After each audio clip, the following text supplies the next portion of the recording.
Good evening. This is Crime Classics. I am Thomas Hyland with another true story of crime. Listen.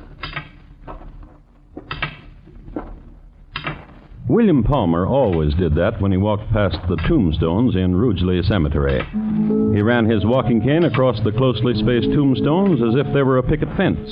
And he whistled a jaunty tune as if he didn't have a murder in his heart.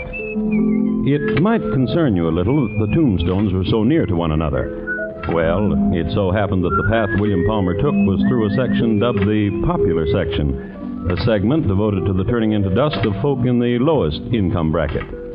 William Palmer's using this path because it's a shortcut. He's anxious to see his sweetheart. He carries candy for her and poison for her husband. Thoughtful man. So tonight, my report to you on the Hangman and William Palmer. Who won? Crime Classics, a new series of true crime stories from the records and newspapers of every land from every time. Your host each week, Mr. Thomas Hyland, connoisseur of crime, student of violence, teller of murders. Now, once again, Mr. Thomas Hyland.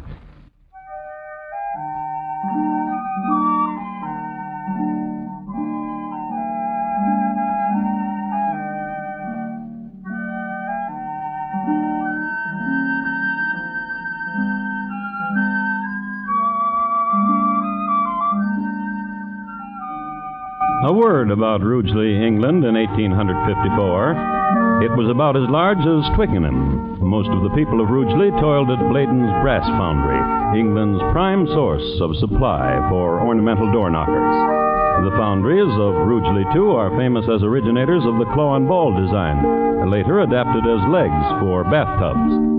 The town itself, in its better sections, was spoken of as quite pretty. There was a heroic fountain in the center of the square, a statue of 3 abducted maidens of 1152. And to this fountain of a forenoon would come the wives of the town to nudge each other and gossip. Down the street from it, the town hall, and around the corner from the town hall, the home of Mrs. Katie Abley and her husband George. Mr. Abley is in bed waiting for his lunch, and Katie is waiting for that. William. And for that. Oh, and you've brought me candy. £5. Oh, cool. Where is he? Oh, he's abed, Doctor. How does he feel? Moist. Did you give him the medicine? I did. And no sooner than it went down him that he sat up with a start, looked about him and lay down again. From then on, he slept fitfully.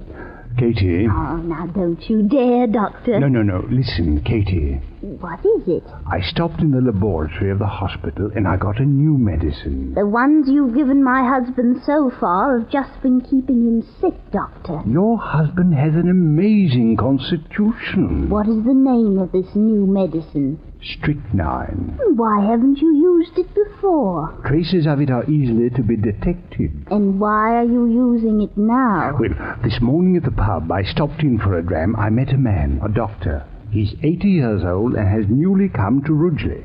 He wants so much to make friends. And Katie? Yes? He has the authority to sign birth certificates. And if someone should die? He has the authority to sign death certificates. Doctor? Yes? I've got some piping hot broth. Of what? Kidneys and such. Seasoned well? With rosemary and thyme and basil. Add this to it. Cool. All of it? Your husband's constitution should be written up in the journals. All of it. I'll ladle out the broth.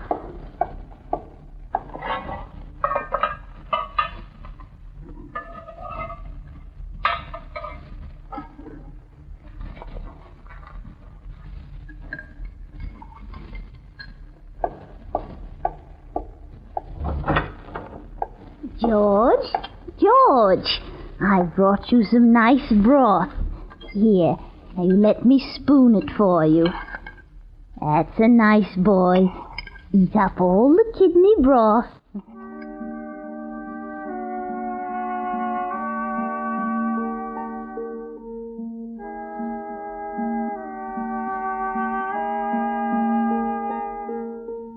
And it was on that day that George Abley's constitution finally gave out. Dr. William Palmer summoned his new 80-year-old friend, Dr. Bamford, and in deference to the aged doctor's failing eyesight, Palmer moved the deceased over into the light. Dr. Bamford corroborated on the diagnosis of death due to internal strictures and closures and signed the death certificate. Dr. Bamford had found a friend. It was barely 6 weeks after George Abley had been deposited in Rugeley Cemetery in the north plot above the popular section when this happened. You don't love me anymore, Doctor. Of course I do. Katie? I've no more money, if that's what you want. But your husband left you £1,000. And I've given you all but a pittance. And you've no more? You don't love me. And you've no more? No. Once I loved you, Katie, but no more.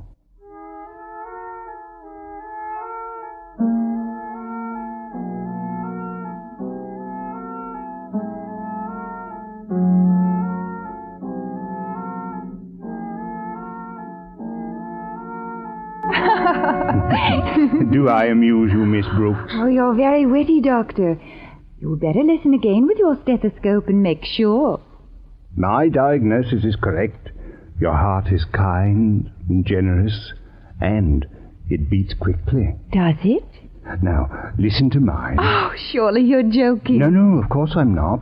Here, put these pieces in your ears, and... Do you hear it? Bum, bum, bum, bum, bum. Just the way yours goes. Bump, bump, bump, bump, bump, bump. Here, let me take that stethoscope. May I make a confession, Doctor? As if there were anything for you to confess. Oh, but indeed there is. Yesterday, At the racetrack? I contrived to meet you, Doctor. You were so handsome, so dashing, so from London. I hardly watched the races. Then the handkerchief you dropped. Yes. Naughty. Naughty, naughty. I'm bold. Bold. That's what you are, bold. Doctor, Yes, I'm ashamed. Miss Brooks. No, don't touch me. Listen to me. I'm ashamed. What I did yesterday, dropping my handkerchief at an opportune time so that you would lift it up to me, and speaking with you then, and spending the rest of the day with you, then coming here this morning to plead an illness I never had. Miss Brooks, dear Miss Brooks. My Miss Brooks. My Miss Brooks? You don't think I'm wanton? Certainly not. A girl in my station... You kissed me. Bum, bum, bum, Bum, bum, bum, Miss Brooks, Call me Annie. the £50 I borrowed from you at the track yesterday, well, it so happened... Oh, don't talk about it. Not now.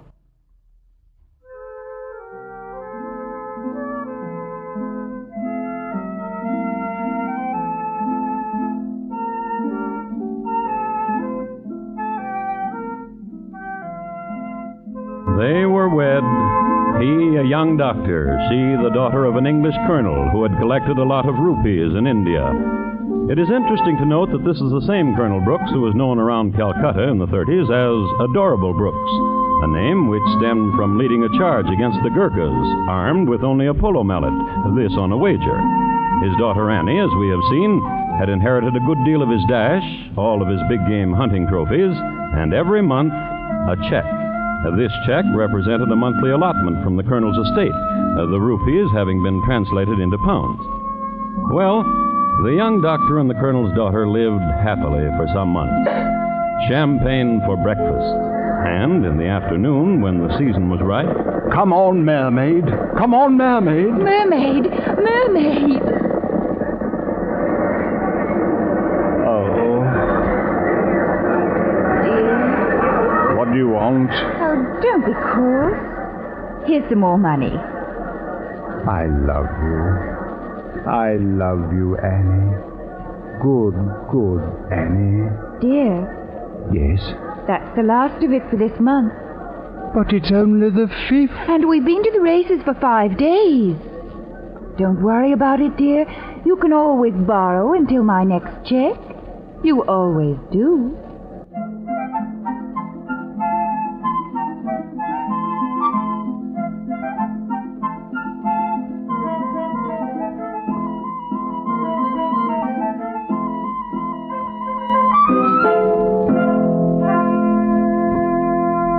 And you write all kinds of insurance, Mr. Hammerich? Ship, fire, theft, casualty, storm, life. Life. A policy on your life, Doctor? My wife's. In what amount? £13,000. How old a woman is your wife? 27. Her health? Excellent. Well, you're a doctor, you should know. Well, I don't want you to take my word for it. I brought a report on the condition of my wife's health from a colleague, Dr. Bamford. Here. Heart, excellent. Aspiration, excellent. And excellent. Proclivity. Oh, that's a very fine report.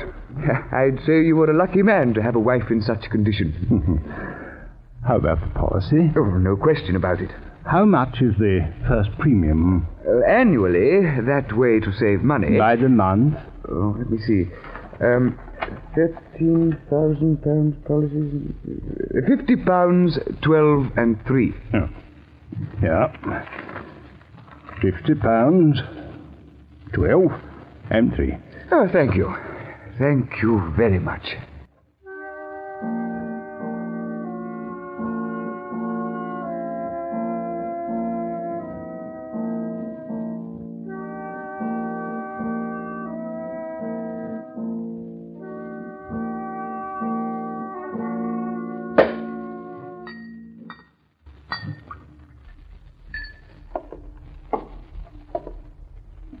Annie. Annie, wake up. Wake up, dear. Hello. Champagne. Hello. Drink it. Hello, hello, hello. Drink it all, then I've got a secret for you. Tell me a secret. I know who's going to win the 3rd race today. Who? Gold Finder. Oh, you're very clever, but But what? we have no money to bet. How do you think I got the champagne? Oh, you borrowed it. Gold Finder in the 3rd. Get dressed. Get dressed. Yes. Dear, Get dressed. I feel... What? I don't know. I can't seem to... You just lie here. Let me feel your head. Warm. A little fever. I don't want you out of bed today. Yes, Doctor. I leave you a powder to take. Yes, Doctor. Take care of yourself. Yes, Doctor. Doctor, Yes, you love me. I know you love me. I do. Kiss me. Annie. Come here and kiss me. All right. Bum, bum, bum, bum. Bum, bum, bum, bum. Dear Annie.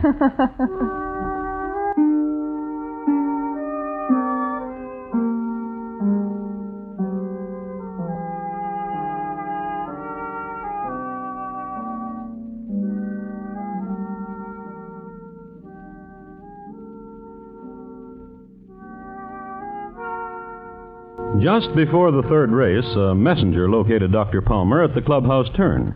He told the doctor that his wife had been found dead by the cleaning woman. Goldfinder paid £4.3 to place. Dr. Palmer had him to win.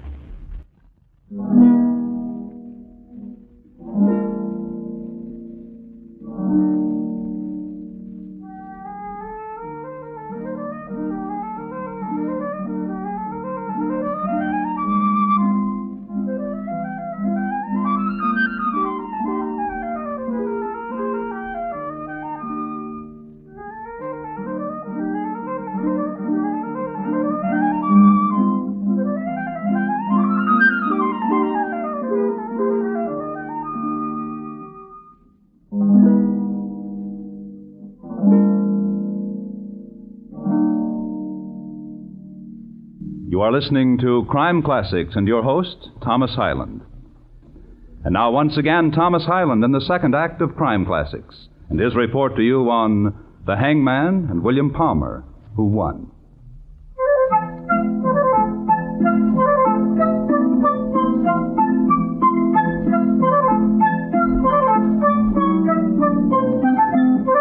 In 1855, the town of Rugeley had forged ahead of Twickenham in population. Therefore, Rugeley was sending more men into the Crimea to fight the war of 1854-56. Queen Victoria had been on the throne for 18 years, and her son Edward was the Prince of Wales.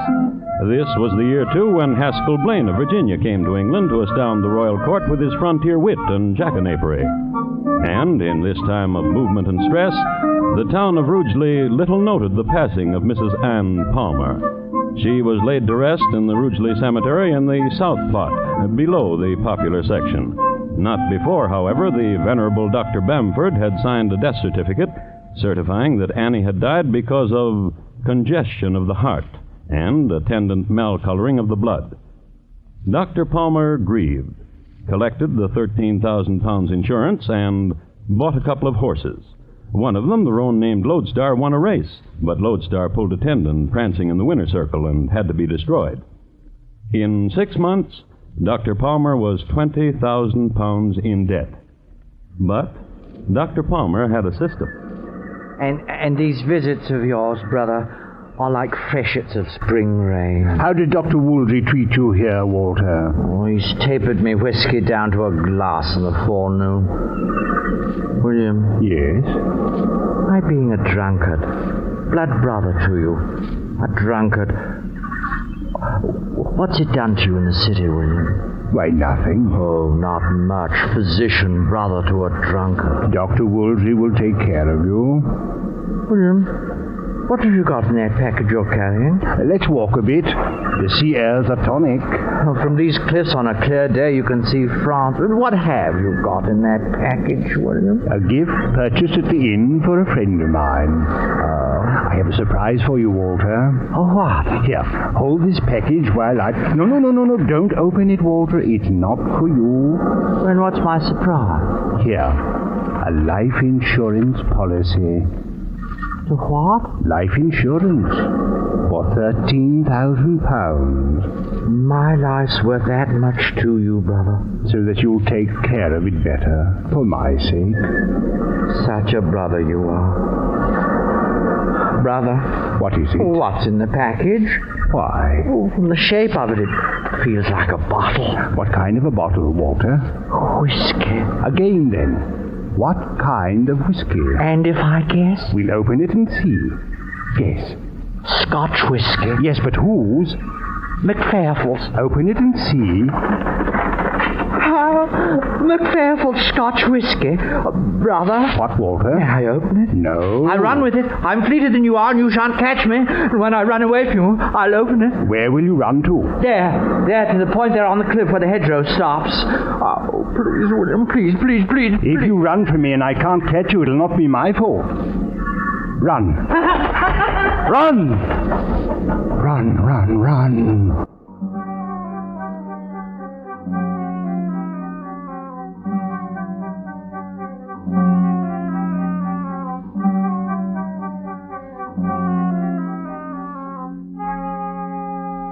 In Scarlet Town where I was born, there was a fair maid dwelling. Come on, Walter. There was a fair maid dwelling. On your feet. We'll walk away your drunkenness. Up we go. There was a fair maid dwelling. Don't walk in that direction, Walter. You'll fall off the cliff.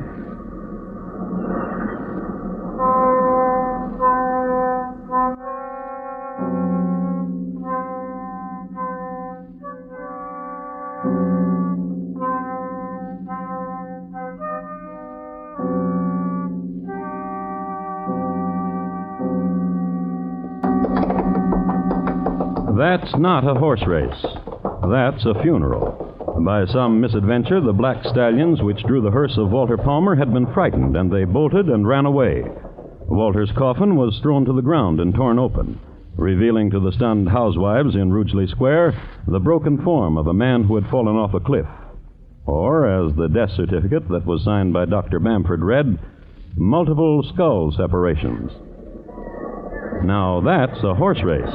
A week later. Run, Sea Nettle. Run, run, run! Oh. Dr. Palmer on a typical afternoon. While he goes to bet on another loser in the next race, let's do a little figuring here. He was 20,000 pounds in the hole a few months after his wife died, and he collected 13,000 after his brother died. That left him still 7,000 in debt, as of a week ago. It took the doctor 7 days to get himself another 10,000, altogether 17,000 pounds in debt. That's how much Dr. Palmer owed his various acquaintances. You might be wondering what he's been doing in the medical line all this time. Nothing. Not a thing. A few pills prescribed in return for favors received, and that's about all. As far as his office was concerned, he had long since given it up, and had sold his equipment, and had sent his magazines on to his friend, Dr. Bamford. Now we come to a turning point in Dr. Palmer's life. He met a fellow named Cook, John Parsons Cook. It was a turning point in Cook's life, too. Ganymede. That's the horse who'll win the fourth. Ganymede. Bet handsome lad, can't lose. Well, if you say so. Handsome lad, can't lose. Yes, he could. He did. And the next day... Fleet King and the Lady Barbara Stakes. I have information. Don't be a fool. Well, what have you heard? The gelding from India, Mukjur. Very well. Mukjur. The jockey told me. The jockey told a fib.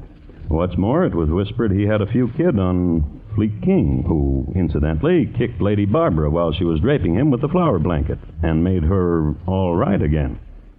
In spite of consistent losses because of Palmer's advice, John Cook remained a loyal friend to the sporting doctor. In fact, he grew poor with him, but always with a smile. Oh, Palmer. You're my friend. My friend. And one morning...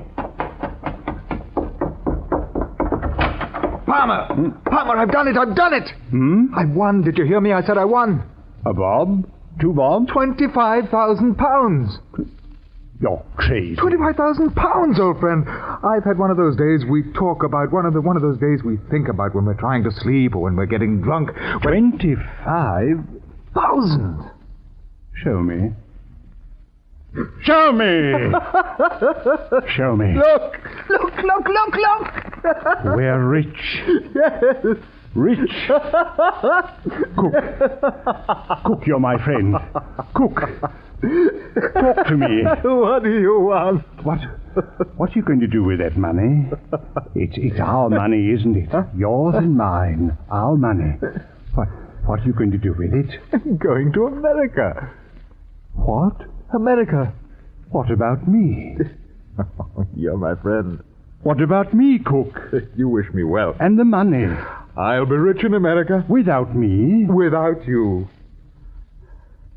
I bear you no malice, Cook. Well, why should you? We've been good friends.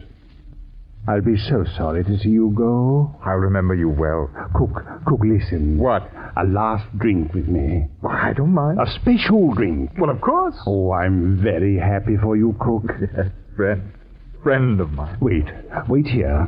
Where are you going? A special brandy in my belongings in the next room. Good. Wait here. All right.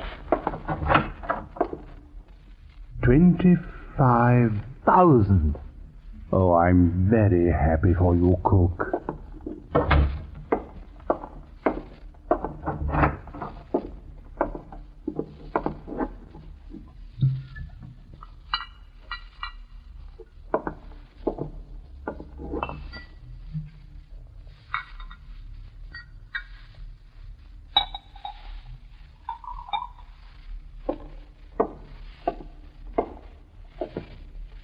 Open the door for me. My hands are full. Special brandy, Cook. Oh, dear friend. This one's yours. Dear friend. America. Greedy. Greedy, greedy. Well, in truth, Palmer, I'm in a hurry. That's why I swallowed down the brandy. Greedy, greedy, greedy. The taste. You've been poisoned. On my word. Palmer. I can't help you. I want your money. You'll die quickly. You're doing it now.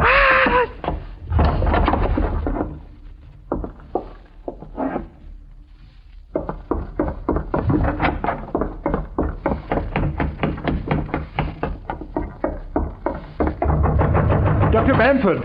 Dr. Bamford, come quickly! A friend of mine just died, Dr. Bamford, from occlusion of the heart valves. Come quickly. Bring your pad of death certificate, Doctor, and your indelible pencil. Quickly. Here, I'll help you, sir.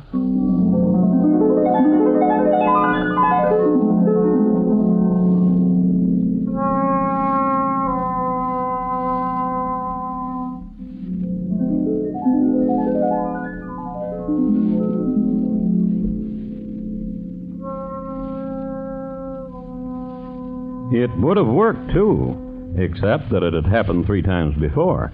Mr. Hatton, local police superintendent, noted a sheaf of 1,000-pound notes peeking out of the doctor's back pocket.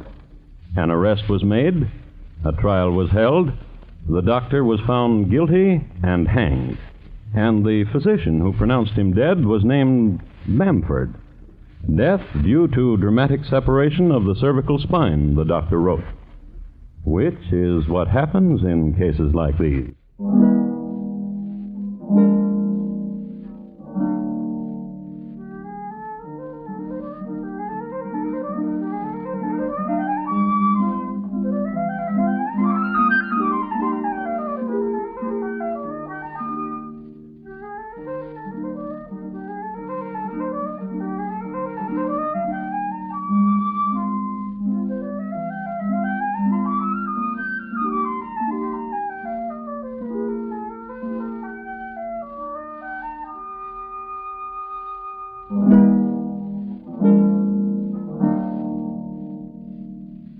In just a moment, Thomas Hyland will tell you about next week's crime classic. William Palmer, tonight's crime classic, was adapted from the original court reports and newspaper accounts by Morton Fine and David Friedkin. The music was adapted from themes of the period and conducted by Bernard Herrmann, and the program is produced and directed by Elliott Lewis. Thomas Hyland is portrayed on radio by Lou Merrill. In tonight's story, Jay Novello was heard as William Palmer. Featured in the cast were Betty Harford, Ellen Morgan, Joseph Kearns, Ben Wright, and Alistair Duncan. Bob Lamont speaking. And here again is Thomas Hyland. Next week, Glandier, France, in the year 1840, and the interesting events which occurred when an iron smelter's wife sent her husband a gift. My report to you will be on the 7-layered arsenic cake of Madame Lafarge. Thank you. Good night. On the CBS Radio Network.